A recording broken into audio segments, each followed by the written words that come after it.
جاء رجل يهودي مش مسلم، يهودي، قال له: يا محمد، لم حاصرت هؤلاء القوم؟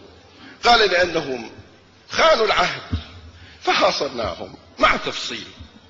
قال: يا محمد، أشير إليك بطريق سهل لتنتصر في 3 أيام.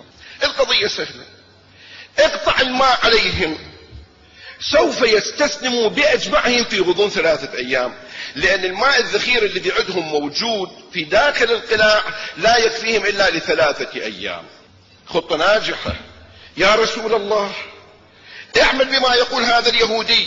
فأنزل رأسه صلى الله عليه وآله قليلا، ثم رفع رأسه وقال: لا أفعل.